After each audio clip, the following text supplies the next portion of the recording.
masks. There's no gloves. They're just given virtually nothing. And so this guy staged. He was organizing a walkout, and Amazon fired him. I And don't think that's not going to go over well. I don't think they're in the wrong though. Yeah, really. If No, they aren't. trying to have some sort of job action, and you don't have that kind of protection from a union or something, they can fire you. Yeah. Not only that, but Amazon said the worker received several warnings for violating social distancing guidelines. Oh well, then.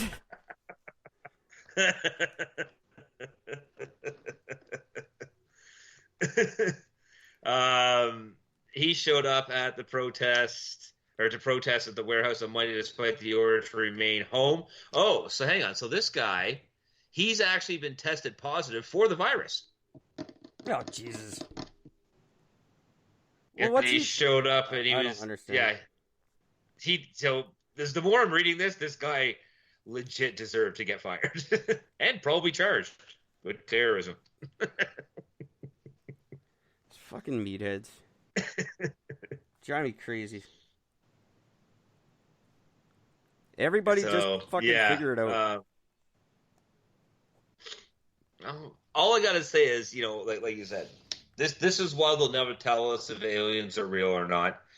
This is why you'll never find out the truth about truly anything major that's going on in the world because no, of course not. Look at the panic. People are fucking stupid. Yeah, right. People are stupid.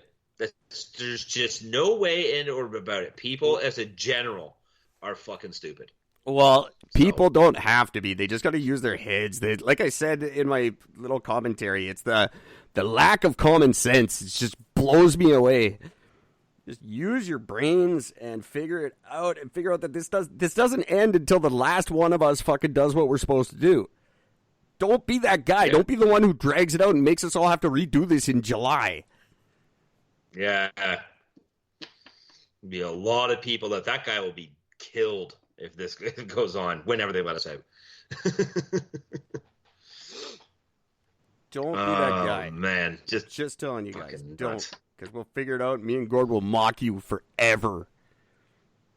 Oh, absolutely. And we'll even mock your parents for having you. That's it. Just letting you know. I'm not crossing a line. I'll cross every line. Fuck that bitch. Damn it. Concord, New Hampshire.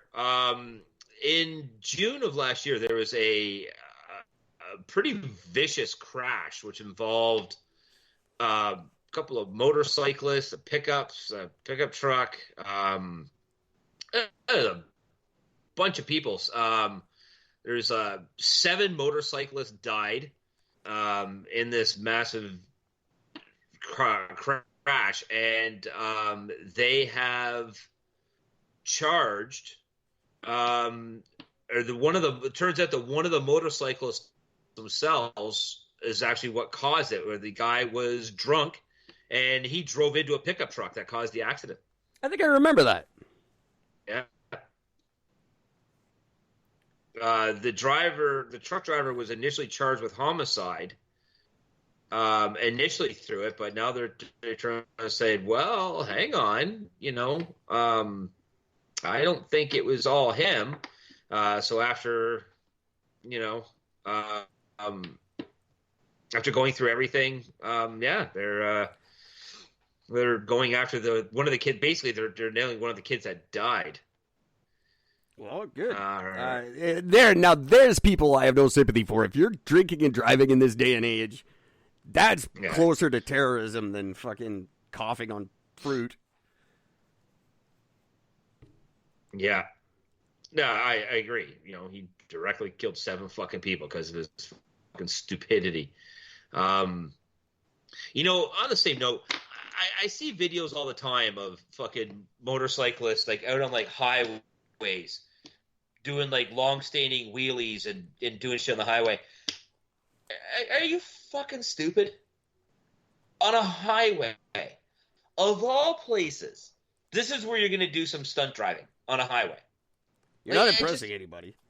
You're and any person that you are impressing is not somebody you should be impressed about. Like, I mean, like you're. That's, oh my fucking god! I can't even watch the videos anymore. I used to watch it and have a giggle, just hoping that they would bail, and sometimes they do, and I always get happy and excited when they do. So I'm like, fuck you, you deserve it.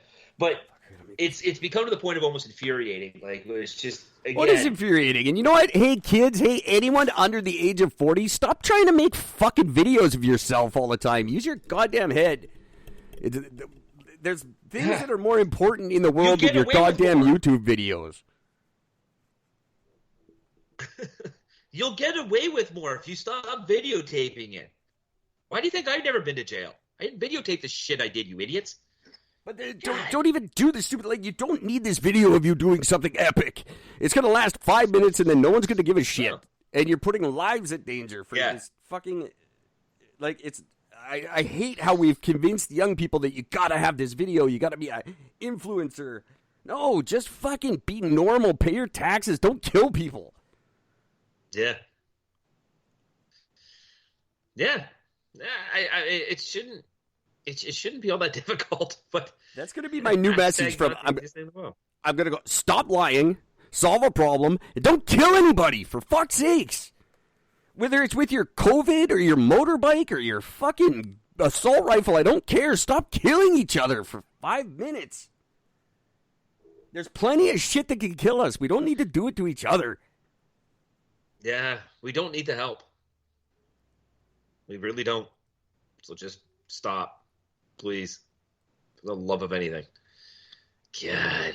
Or if you gotta make this video of yourself, go do it in the woods. Be on a trail somewhere where no one's around. And where if you crash and get hurt, you're the only one who gets hurt.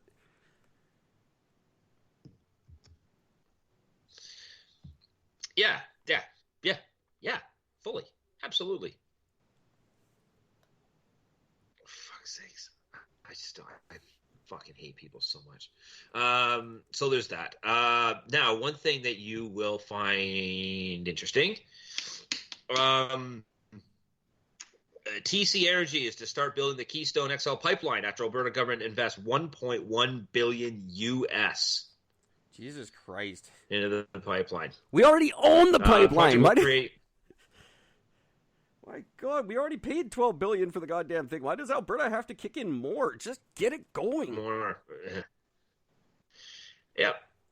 They said the project will create 1,400 direct jobs and 5,400 indirect jobs in Alberta alone. By doing this, they say that the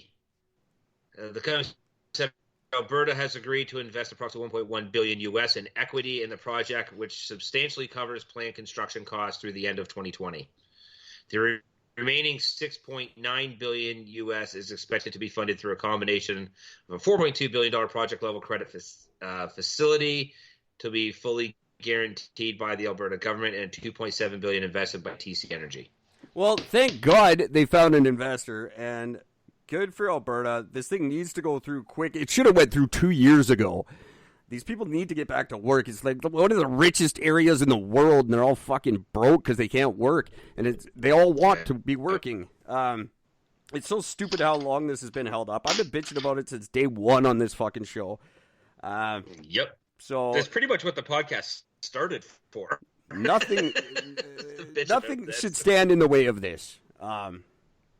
And I don't want anybody to stand in the way of it. You're done. You had your say. We get it. You're against it. Guess what? It's happening. Fucking deal with it. We all protest stuff, and then it happens anyway, and it sucks. And that's what's happening with this pipeline. So you fought a good fight. Now it's time to go pick another group to worry about and let these poor people get back to work. Yep.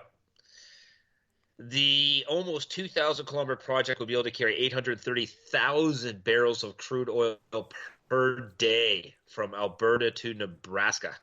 And it will connect to the TC. Oh, that's the XL. That's not the even XL the one. Yeah. No, that's not ours. That's the XL one.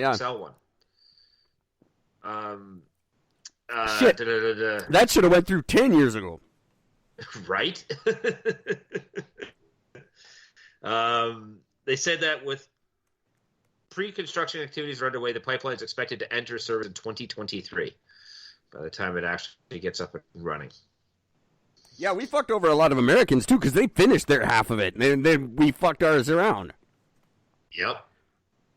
Yeah, it was a bonehead, stupid move from day one.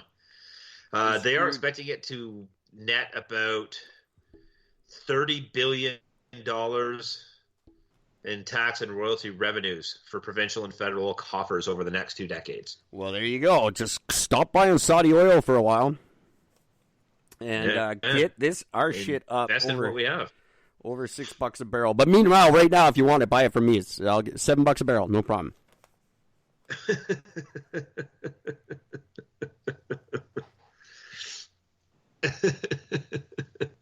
Yeah. So there's that. So I thought you'd be kind of excited to see that. I brought this up. I couldn't find the article. I actually ended up finding the article. Remember I mentioned about the organs not being used? Yes. So there's a thing in Ottawa. The viable organs from deceased donors go unused as Ontario hospitals pause some transplants. So even though they have organs that they can use, because of the overwhelming amount of people that are in the hospitals right now because of COVID, they're just said nope to these transplant surgeries. So it's just it's a shitty situation, but what do you like? How much can you expect these doctors to be doing? Well, that's just it. You know, like if they're that, like they clearly they're overwhelmed, and yeah, I as well. Like I sympathize, but they're doctors. They're not fucking like X-Men. They can't just do everything. Like we gotta figure out a way. we can't really fault them for this. I'm sorry, you gotta pick one or the other. Really. No. Oh, and I agree. I'm just saying it sucks. It just sucks. It's a shitty thing to have happen. We finally get a surplus of organs and we can't use them. You know what's a shitty thing? That every fucking meathead with the sniffles goes to the emergency room, so there's 4,000 people in there every day. If you're not sick, if you don't definitely have coronavirus, don't go to the fucking hospital. And we have this with the flu every year. The hospital can't help you if you have the flu. Go home and stay in bed. The hospital can't even help you even if you have it. Stop bogging down There's our not much hospitals they're with gonna do. Shit. Like, it's insane. Stick your head in the freezer. They should be allowed to turn people away. Just say, no, you're not sick, go home. Or, yeah, you have the flu, go drink some soup and go to bed. Fuck. Get out so we can do our transplants, you idiots. Right? Exactly. So, stupidity, rules for all. I hate people. So there's that. Now, one thing that I found is interesting, just because this has nothing to do with Corona, and it does have to do with beer. Just before you move on, let me just finish, because coronavirus isn't bogging down our hospitals, okay? You motherfuckers are. With your panic and your fucking paranoia and your just stay out of the hospital. This is not COVID's fault. It's your fault that these transplants aren't happening. Use your fucking brains. Yep. Sorry. Carry on. No. But I couldn't agree anymore. I really couldn't. So Busch Beer, which is a family-run beer company, has been for a long time. They are not the racing family, by the way. No, they are not. But they have been making beer for over 150 years. They have this they're launching a new reality series on MTV titled The Busch Family Brewed. And it documents the lives of the great grandson of the original bear and his wife and whatever else. The funny thing is when asked, so how come you're doing this reality show? The one son literally said, "Mom wants to keep us trapped." So, it's like, All right. Mom